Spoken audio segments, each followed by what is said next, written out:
സകല നാമത്തിനും മേലായ നാമമാണ് നമ്മൾ വിളിക്കുന്ന യേശുവിൻ്റെ നാമമെന്നും നമ്മിലൂടെ കർത്താവ് തെളിയിക്കാൻ ആഗ്രഹിക്കുന്നു. മോർണിംഗ് മന്നായിലേക്ക് എല്ലാ പ്രിയപ്പെട്ട സ്വാഗതം. വീണ്ടും ഒരു പ്രഭാതം കൂടെ അപ്പോസ്തല പ്രവൃത്തി 16-ാം അധ്യായത്തിലെ 2-ാമത്തെ ഭാഗം നമുക്ക് ചിന്തിക്കാൻ കർത്താവ് സാവകാശം തരികയാണ്. ഇന്നലെ നമ്മൾ ചിന്തിച്ച് നിർത്തിയത് ലുദിയായുടെ ഹൃദയം ദൈവം തുറക്കുകയും അവളുടെ ഭവനം തുറക്കപ്പെടുകയും സുവിശേഷം ആ ഫിലിപ്പിയിൽ വ്യാപിക്കുകയും ചെയ്യുന്ന നമ്മൾ കണ്ടത്. തുടർന്ന് അടുത്ത പാരഗ്രാഫ് 16 മുതൽ 18 വരെയുള്ള ഭാഗങ്ങൾ വെളിച്ചപ്പാടത്തി ആയിട്ട് ലക്ഷണം പറയുന്ന യജമാനന്മാർക്ക് വളരെ ലാഭം വരുത്തുന്നൊരു ബാല്യക്കാരി. അവളുടെ ദേഹത്ത് ഒരു അന്ധകാര ശക്തിയുണ്ട്. അന്ധകാര ശക്തി ഉപയോഗിച്ചാണ് അവൾ ഭാവി കാര്യങ്ങൾ പറയുന്നത്. പിശാചിന് ശക്തിയുണ്ട് കേട്ടോ, പക്ഷെ സർവശക്തൻ നമ്മുടെ കർത്താവാണെന്നുള്ള കാര്യം മറക്കരുത്. പിശാചിൻ്റെ ശക്തി ഉപയോഗിച്ചാണ് അവന് വ്യാജത്തിൻ്റെ വ്യാപാര ശക്തി ജനത്തിനെ എന്ത് ചെയ്യുന്നത്, വീഴ്ത്തിക്കൊണ്ടിരിക്കുന്നു. പക്ഷെ ഒറിജിനൽ വെളിപ്പെടുമ്പോൾ, ഒറിജിനൽ പുറത്തു വരുമ്പോൾ അവൻ വ്യാജം പൊളി. ഇവിടെ അതാ സംഭവിക്കുന്നത്. പൗലോസും ശീലാസും സുവിശേഷം ഇങ്ങനെ അറിയിച്ച് നടക്കുമ്പോൾ ഈ പെൺകുട്ടി വിളിച്ചു പറയുകയാ, ഇതാ അത്യുന്നതനായ ദൈവത്തിൻ്റെ ദാസന്മാർ, രക്ഷാമാർഗം നിങ്ങളോട് അറിയിക്കുന്നവർ.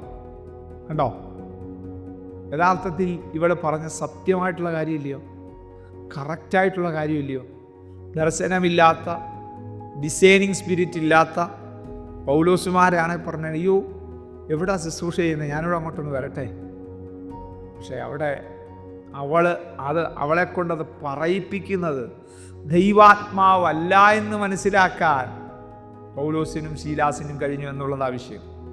അങ്ങനെ പല ദിവസം അങ്ങനെ ചെയ്തു വരുമ്പോൾ ദൈവത്തിൻ്റെ നിയോഗത്തിൻ്റെ സമയമായപ്പോൾ മൂഷിഞ്ഞ് അശക്തിയെ ശാസിച്ചു.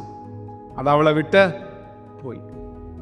ആമേൻ. ഒരിക്കലും വിട്ടുമാറത്തില്ലെന്ന് പറയുന്ന ചില പൈശാചിക ശക്തികൾ യേശുവിൻ്റെ നാമത്തിന് മുമ്പിൽ കീഴടങ്ങുന്നത് ആത്മാവിൽ കണ്ടേ ഇപ്പോൾ കൊല്ലും, തകർത്ത് കളയും, തരിപ്പണമാക്കും, വിഴുങ്ങിക്കളയും എന്നൊക്കെ പറഞ്ഞുകൊണ്ട് വരുന്ന ചില പൈശാചിക മണ്ഡലങ്ങൾ ഈ ദിവസങ്ങളിൽ അഴിഞ്ഞു മാറും.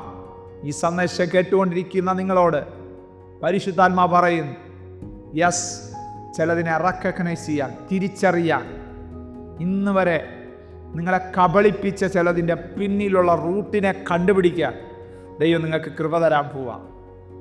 പൗലോസ് മുഷിഞ്ഞ് അവളിലുള്ള പൈശാചിക ശക്തിയോട് യേശു ക്രിസ്തുവിൻ്റെ നാമത്തിൽ വിട്ടുപോകാൻ പറഞ്ഞു. ആ പെങ്കൊച്ച് ഫ്രീ ആയി. യെസ്, എന്തുകൊണ്ടാണ് സംഭവിച്ചത്? ഒന്ന്, അവൻ്റെ മേൽ സ്പിരിറ്റ് ഓഫ് ഡിസൈനിങ് ഉണ്ടായിരുന്നത് കൊണ്ട്, ആത്മാവിൻ്റെ വിവേചനം എന്നുള്ളൊരു ദൈവകൃപ അവൻ്റെ മേലുണ്ടായിരുന്നത് കൊണ്ട്. രണ്ട്, അവൻ്റെ മേൽ ദൈവം പകർന്ന അധികാരം അവൻ തിരിച്ചറിഞ്ഞതുകൊണ്ട്. പരിശുദ്ധാത്മാവിൽ അവനെ കൈവച്ച് യാത്ര അയക്കുമ്പോൾ ഏതൊരു ദേശത്ത് ചെന്നാലും ഈ ദൈവാത്മാവിൻ്റെ പ്രവൃത്തി ഞങ്ങളിലൂടെ നടക്കുമെന്നുള്ള വിശ്വാസവും ആ ഒരു അനുഭവവും അവർക്കുണ്ടായിരുന്നത് കൊണ്ടാണ് ഈ ശക്തി വിട്ടുപോകാൻ ഇടയായിത്തീർന്നത്. അതേ പ്രിയ ദൈവ പൈതലേ, നിന്റെ മുമ്പിൽ മല പോലെ നിൽക്കുന്ന ചില വിഷയങ്ങൾ, ഒരിക്കലും ഒരു സാധ്യതയും ഇല്ല എന്ന് ചിന്തിക്കുന്ന ചില വിഷയങ്ങൾ ദൈവാത്മാവ് പറയുന്നു ഈ ദിവസങ്ങൾ അത് കീഴടങ്ങാൻ പോവുക. അത് നിന്റെ മുമ്പിൽ കീഴടങ്ങാൻ പോവുക. വിശ്വസിക്കാതെ ചിലത് കീഴടങ്ങും. ആമേൻ. കർത്താവ് അത് ചെയ്യട്ടെ. ദൈവനാമ മഹത്വത്തിനായിട്ട് തീരട്ടെ. കണ്ണടയ്ക്കാൻ പ്രാർത്ഥിക്കുക. സ്വർഗീയ പിതാവേ, ഈ വചനം കേട്ടുകൊണ്ടിരിക്കുന്ന എല്ലാവരുടെ മേലും ഇപ്പോൾ വ്യാപരിക്കുന്ന വചനത്തിൻ്റെ ശക്തി, ചില അന്ധകാര ശക്തികളെ പുറത്താക്കാനുള്ള ദൈവകൃപ നിറയട്ടെ എന്ന് ഞാൻ പ്രാർത്ഥിക്കുന്നു. അനുഗ്രഹിച്ച് പ്രാർത്ഥിച്ച് ദൈവകൃപ കൊണ്ട് മുദ്രയിടും യേശു ക്രിസ്തുവിൻ മഹത്വമുള്ള നാമത്തിൽ തന്നെ. ആമേൻ. God bless you. ദൈവം നമ്മെ അനുഗ്രഹിക്കട്ടെ. Praise the Lord. മോർണിംഗ് മന്ന സന്ദേശം ശ്രവിച്ചുകൊണ്ടിരുന്ന എല്ലാ ദൈവമക്കൾക്കും സ്നേഹവന്ദനം. പാസ്റ്റർ ബിനു വട്ടപ്പാറ. ഈ ദൈവവചന സന്ദേശങ്ങൾ തുടർമാനമായി ലഭിക്കുന്നതിനായി 9745600023 എന്ന വാട്സാപ്പ് നമ്പറിൽ ബന്ധപ്പെടാവുന്നതാണ്. നമ്പർ ഒരു പ്രാവശ്യം കൂടി ആവർത്തിക്കുന്നു: 97 45 60 00 23. ദൈവം നമ്മേവരെയും അനുഗ്രഹിക്കട്ടെ.